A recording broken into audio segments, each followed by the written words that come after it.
Alright, this is going to be a quick one today. Not because it is Christmas Eve, but because I woke up this morning and my cat was covered in blood with no obvious explanation or blood anywhere else in the house. My working theory is that he is a demon cat, and when I was asleep, he ate my heart.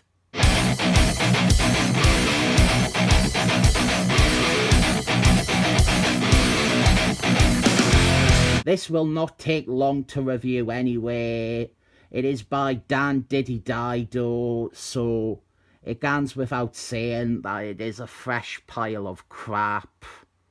This is Insiders issue 37 from just before the new 52, and it ties in with that rubbish Doomsday Man crossover, which I suffered through and then realised that the entire DC universe was all being rebooted in a few months anyway. With the new 52, it's interesting to note how everything is retconned and never happened anymore, except for all the Green Lantern stuff written by John Jeffries. Really transparent and pathetic, isn't it?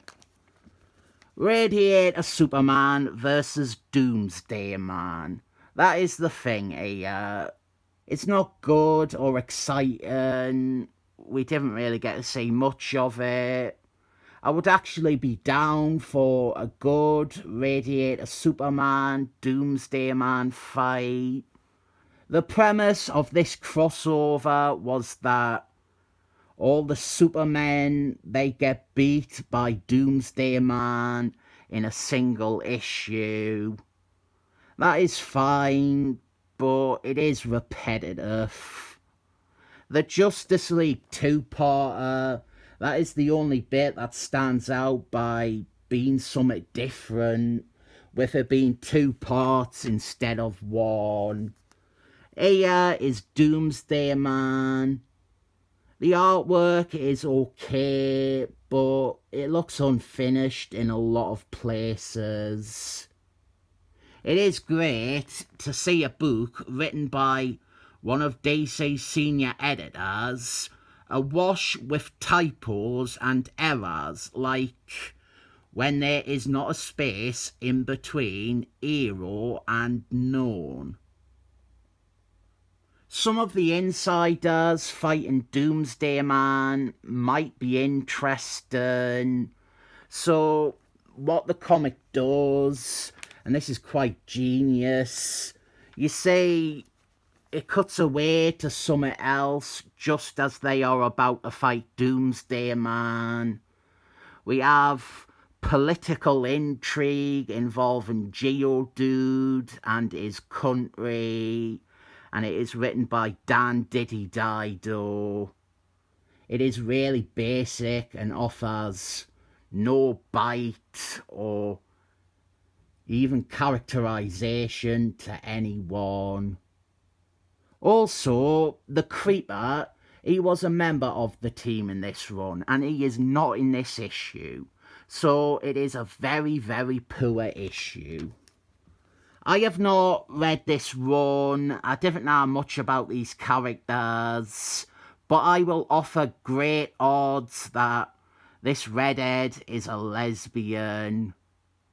You cannot have super strong red-headed women in comics and not have them be confirmed lesbians. And with this scene, the dialogue is so bad. It is like a 14-year-old wrote it after only seeing Michael Bay movies. There is no nuance. There is no meaning.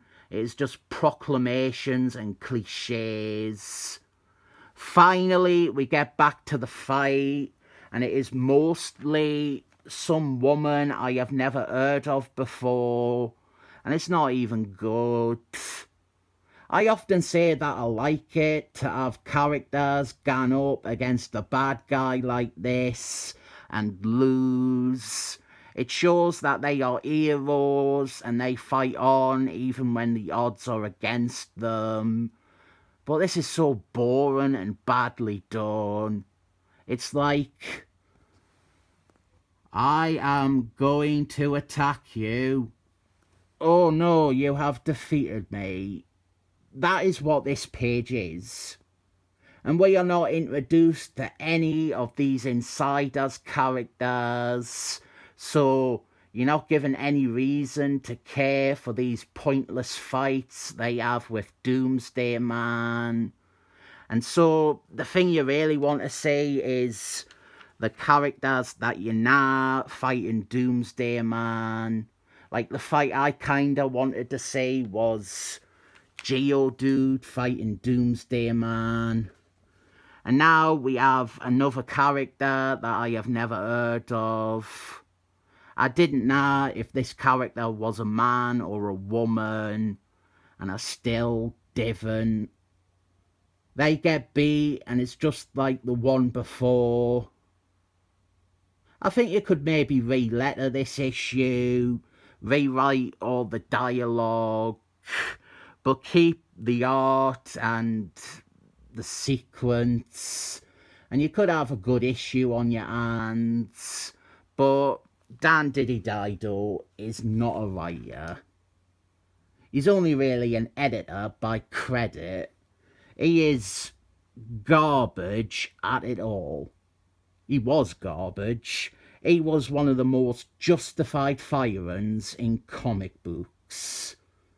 And we didn't really get to see Geodude fight Doomsday Man.